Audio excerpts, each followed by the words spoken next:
America தாக்குகிறது, Israel பாதுகாப்பாக உள்ளது. தினமும் காலையில் செய்திகளை திறந்தால் நாம் பார்ப்பது இதைத்தான் இல்லையா? ஆனால் இந்த செய்தி தலைப்புகளுக்கு பின்னால் மறைக்கப்பட்டிருக்கும் ஒரு நடுக்கமட்டும் உண்மையை நீங்கள் அறிவீர்களா? உலக மகாசக்திகளையே அச்சத்தில் ஆழ்த்தியுள்ள ஒரு கதையை இன்று நாம் பார்க்கப் போகிறோம்.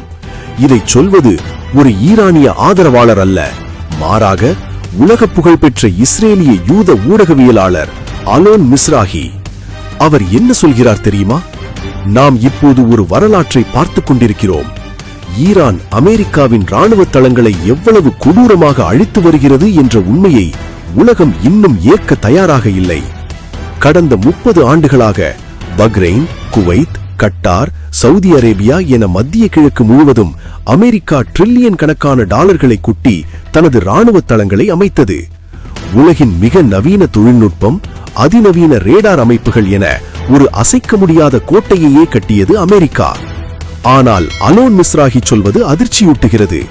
30 ஆண்டுகளாக செதுக்கப்பட்ட அந்த பாதுகாப்பு அரண்களை ஈரான் வெறும் 4 நாட்களில் சாம்பலாக்கிவிட்டதாம். பல $100 மில்லியன் மதிப்புள்ள ரேடார் அமைப்புகள் கண் இமைக்கும் நேரத்தில் தரைமட்டமாக்கப்படுகின்றன.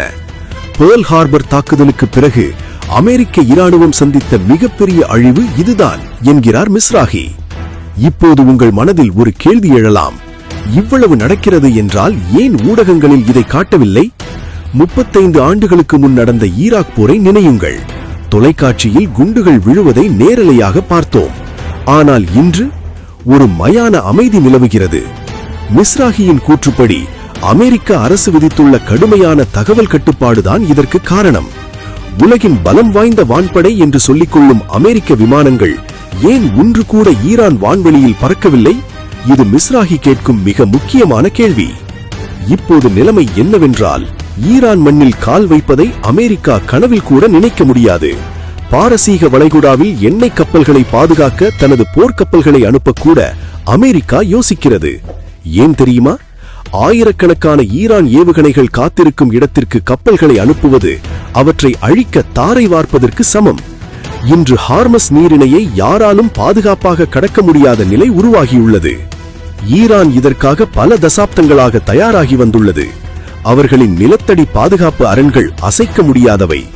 குர்திஷ் குழுக்களை வைத்து ஈரானை ஆக்கிரமிக்கலாம் என்று ஆலோசனை சொல்பவர்களை பார்த்து மிஸ்ராஹி சிரிக்கிறார்.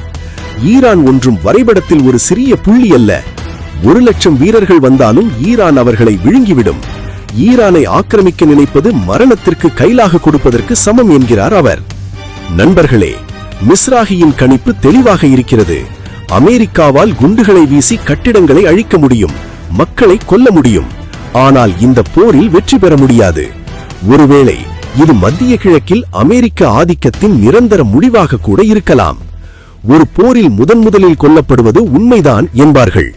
அதிகாரப்பூர்வ செய்திகளுக்கு அப்பால் நாம் உண்மையை ஆராய வேண்டிய கட்டாயத்தில் இருக்கிறோம்.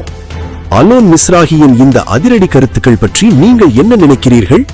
மத்திய கிழக்கில் அமெரிக்காவின் அதிகாரம் முடிவுக்கு வருகிறதா, அல்லது இது ஒரு தற்காலிக சறுக்கலா? உங்கள் கருத்துக்களை கீழே உள்ள கமெண்ட் பகுதியில் பதிவிடுங்கள். இந்த வீடியோ உங்களுக்கு பிடித்திருந்தால் லைக் செய்யுங்கள், பகிருங்கள். இது போன்ற உலக அரசியல் தகவல்களுக்கு நமது சேனலை சப்ஸ்கிரைப் செய்யுங்கள்.